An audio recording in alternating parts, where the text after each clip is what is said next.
Hey everybody, welcome to another MOTUfigures.com video spotlight. You want to tell them what we're doing today? Hordak. First of all, we should preface this by saying it's like 9:30 at night. We're just trying to squeeze one of these in before the end of the day today.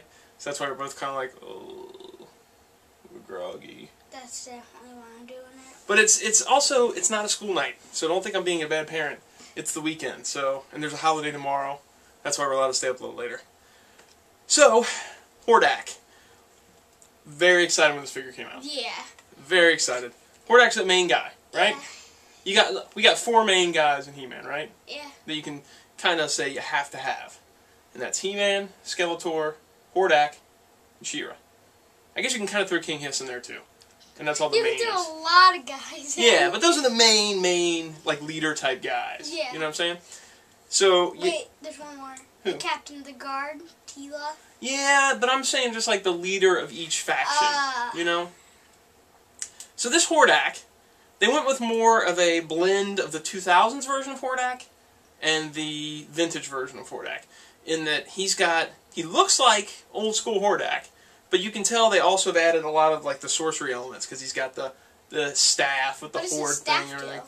Well, it's kind of like an Evil Lyn staff or something like that, so he has more of the mystical or sorcery type aspects. When I was playing with that, they needed a bunch of bags to team up and all that, and Hordak and Skeletor had to cross their staves to team up on He-Man and that's awesome. him. See, I wish I'd have been there for that play scenario. Who won? He-Man still won. Oh, He-Man still won. Good. Well, actually, I didn't finish that part yet. So for the figure. During the 2000s line, all we have is a staction of Hordak. So the figures we have to base him off of, in comparison, are the vintage ones. Yeah. And one of the cool things they did with this one, that the vintage ones didn't do, is they put this headpiece as a separate piece from the head. They did? So yeah, so like the head is one piece, which you can kind of... I'm going to break my figure on camera. You can pop the head off, you can take that off. A faceless woman in a Hordak costume. And then you've got him without like that hood thing. So it's kind of neat. It's almost like a horde assault armor or something like that. That's more like when he's on Attorney and not with on the Etheria, because he didn't have his cape thing on. Exactly. He was wearing like a horde trooper armor when he did that. So that is kind of like that when he kidnaps Adora or whatever. So you could do that. I mean, the cape aspect is on the vintage figure. It wasn't in the Filmation series, but that's from the vintage figure. But they've kind of played it up more like the scallops, and even though the vintage one had the scallops. But I don't know, this just screams like 2000X version of Hordak to me for some reason. I don't really think about vintage Hordak with the cape that much, just because it was a little tiny, flimsy cape that was only on the first version of Hordak. Well, I take that back. Buzzsaw Hordak had it too. I never think about the cape on the vintage one, probably because the Filmation cartoon didn't have the cape. But anyway, you know, they couldn't do the Filmation stuff on him, so he doesn't have the gun arm. Yeah, that'd be which cool would if be they made awesome. like Trapjaw and Roboto. That'd be so sweet. Especially if we could just, even if they did a one where, you know how Trapjaw has Cronus arm and like Trapjaw arm? Yeah. It'd be cool if you could do that, where you could pop the whole arm off. Then we can have it both ways. You could have like a blue Filmation Hordak with a poppable arm to have cannon. The other thing I'm not a big fan of on this figure is that they use this longer loincloth piece. What do you mean? It's longer. This is the one they used for King Grayskull. It's almost, I think that all the Preturnia figures have the longer loincloths. I don't know why, I just don't like them that much. They're just a little too dangly. My friend actually has a prototype of Hordak. You know Nick? Yeah. Nick's got a prototype of Hordak, and it has the shorter loincloth piece. That is awesome. And it really is kind of cooler looking. I mean, it makes him look a little more, I don't know, tougher? I don't know what it is. But it doesn't really interfere with posability that much. I'm looking at your King Grayskull right now. Yeah, he's got the longer loincloth too. So yeah, it's kind of an interesting thing that they went with this longer loincloth. So that's the figure. He also has this cool armband. I like the armband being removable. Yeah. I think that's neat. So you can kind of make other members of the Horde if you wanted to. Yeah. That's cool. He's awesome. Yeah. Super cool. Well, let's talk about his accessories. So we already talked a little bit about the staff. They included this because they're kind of bridging the gap between the old sort of techno Hordak of the old series and the more sorcerer aspect of the 2000 series. Yeah. You've got his crossbow, his piggy crossbow thing. Piggy. Piggy crossbow thing. Now you wanted to show this. It's the one that actually came with it, not the one from the weapons pack. No, that's the one that came with the weapons pack. Oh. Yeah, but he got a loose one for his birthday. Yeah. So all I could find was a accessory pack version for it because it was incomplete. But you like the accessory pack version better anyway, so it kind of works out. Because it is. Because yeah, they did that one in silver because they said they were trying to do more of the vintage one. The vintage one was white, so they were trying to do the vintage look to it. And then we have the little bat thing, which the Four Horsemen have said. I think Eric Treadway just said recently that they made it more of a creature than a shield because they didn't know for sure if they'd ever get to do imp, so they were trying to kind of work an impish type character in. Sure, yeah, go for it. And it kind of clips on his arm. Doesn't clip on great. But that's his accessories. He also, we should talk about this is the first of the half-shirt type things. Oh, yeah. This is what I was talking about on Faker. See how he's got this flat ab piece? Yeah. I think it looks fine. It looks like armor. You get to keep this joint here, which is nice. But it doesn't look like he's wearing a little half t-shirt. It's got this black flat piece that's obviously supposed to be armor. At least he's skinnier than Faker. Yeah, well, there you go. So, and a lot of people complained about this. They said, oh, it looks like he's got a half shirt, and oh, it's got this. But, you know, I'm fine with it, because they obviously made it look like it was supposed to be part of the armor, but they maintain the articulation. If you think he looks like he has a half shirt, you should look at Battle Armor Faker. Exactly. Now, that's way worse. Now, I like the flat ab piece. I think this is fine. I think it was executed the right way. I'm really glad they didn't sacrifice this joint. I like it. Yeah. I know a lot of people don't. If you don't like it, leave a comment saying, hey, I don't like that. Or if you do like it, say, I'm fine with it too. And we'll see how it goes. Let's get into the bio, shall we? Yeah. What's his real name? Hector Kerr. Wow. I don't get it. We're not fans of the real names. I know some people are fine with the real names. I don't really like them.